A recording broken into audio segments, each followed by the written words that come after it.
bago ako kumuha ng kawayan, no? Tapos ko lang itong aking langka. Nagdala ako ng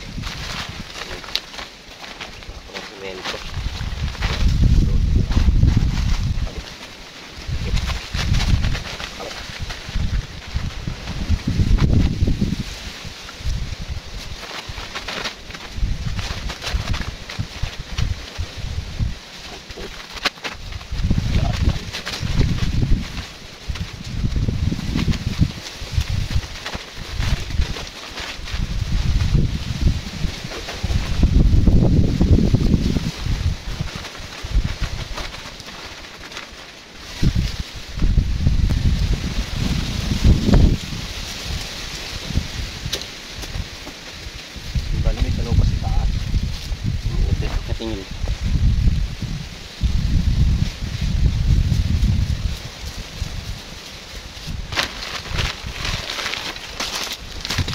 Ayan, bali, isa, dalawa, 2, 4, 5. So meron pa sa taas dalawa yan. Dalawa, so hindi ko na may sasako eh. Kailangan akitin pa eh. Mataas. Mahirap isako ito eh. Gugulay ko na lang sa ibang araw siguro. Yan. Magulay. Bali, kukuha ko ng kawayan ngayon din eh. Hindi nga, gagawa ko ng si ate. Malit na tindahan ng gulay doon sa tapat ng bahay ko, sa gilid. Yan, kukuha tayo ng kakawayan. So wala na aking halaman sa yunaw. Talong yan. Wala na silang buka. So yan, dito ako ng kawayan, no? Aking kaling na kawayan. Akin na po yung langka dito. Nalinit na yung langka na may gulay siguro. So ayun pa. Uhanin ko to. Ito pala isasako ko. Ito. Isasako ko ito. Marere. Tapos yun, kukuhanin. May gulay. Yung malalaki na sa taas. Yan. Alam kalaki doon.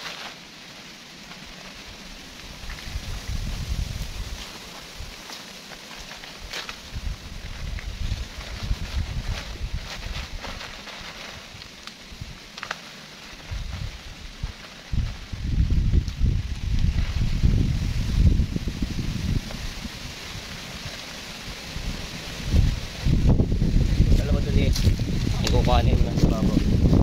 Tapos may gulay.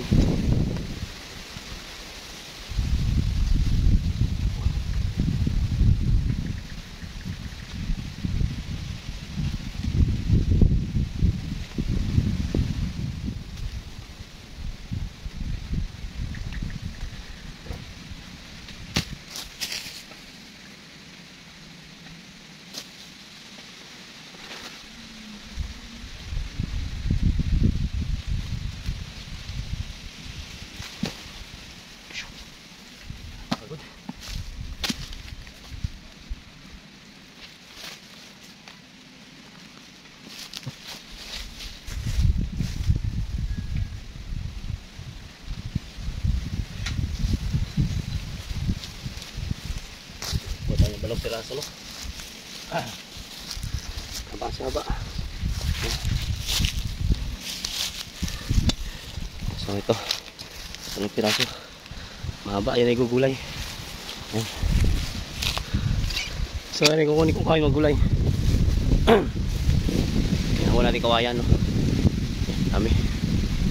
Yan. So akit lang ako dyan, nasa puputol na ako. Update ko kayo. Update ko kayo may pag kami naputol na ako. Yan, medyo matagal kasi nga kumuha ng kawayan. Nagugulay, dito na ako sa taas ng kawayan. So, ito, puputol na ako. Lilinisin ko lang yung aking dadaanan. Yan, daming tinik. Yan, so mamaya puputol na ako. Yung nasa gitna niya, yung malalaki. Yan ang kukuhanin ko. Yan, dami oh. So, may na, kukuha muna akong kawayan mga gulay. Update ko kayo pag kami naputol na. Alright, mga gulay, dito na tayo sa gitna ng kawayan. Ito oh. Nalinis ko na yung mga puno niya. Pwede ko na siyang putulin, no? Ito na tayo sa tabi niya. Daming tinik yung natanggal natin. Yan, oh. Ito. Inipakan ko. Ito, ang taas pa natin, oh. Hindi pa tayo sagad sa lupa. So, nandito tayo sa ibabaw. Ayan, doon tayo dumaan sa puno ng avocado na yan. Tumulay tayo dyan. Ayan, may mga kawayan na kukuhanin natin. Ayan, tatagayin ko na lang yan at babagsak na yan. Ayan, so mamaya dire-diretso na lahat yan kasi malinis na oh. Ayan, pag hindi pa nalinis ganyan yan oh. Ayan ang puno, hindi nyo maano, pero itong nalinis na, ayan, kita nyo na yung puno nya. So, ayan, putulin ko na yung mga gulay. So ayan mga gulay, nakatumba na nga tayo ng 6 na piraso, no? Yan. So 6 na pirasong kawayan na yung nakatumba natin. So ito, lilinisan na natin, hilahin. Yan. Ito pa isang mahirap na pag ano yan, yung pagbabatak. Ito, dami kasi nga sanga. Yan. So siguro mga 4 na malalaki lang siguro. Ewan ko may hila na single to yun. So kung ilan lang yung kayang hilahin ng ating single, yun lang yung mayuwi ko. So yung iba, sa ibang araw na lang yan. So mga gulay, nalinis ko na yung mga sanga niya. Yan. So isang mahirap lang dito yung paghihila niya. Yan, oh. Medyo pasabit-sabit yung mga buko niyan doon. Yung isa doon sa taas. Nandun na. So pangatlo, pang-4. Ayan. Yung dalawa, iwanan ko lang muna dyan.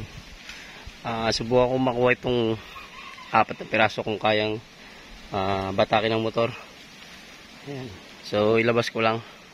Yung mahirap-hirap na hatakin eh, pasabit-sabit. Magulay, okay na muna siguro yung 4 na piraso. Yan, nalinis ko na. Kukunin ko na yung aking motor. So yan, marami pa tayong natira doon, no?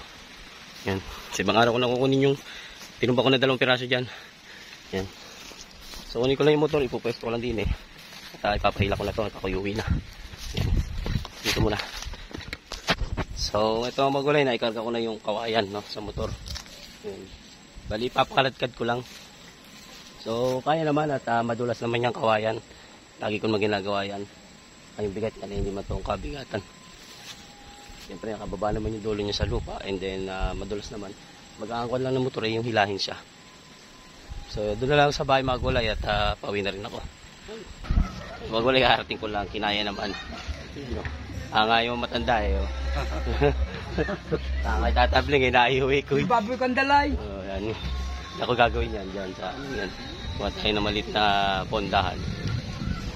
Ayan, dito muna, ibaba ko lang at ikakat ko na rin to yung sukat niya para maitabi sa loob.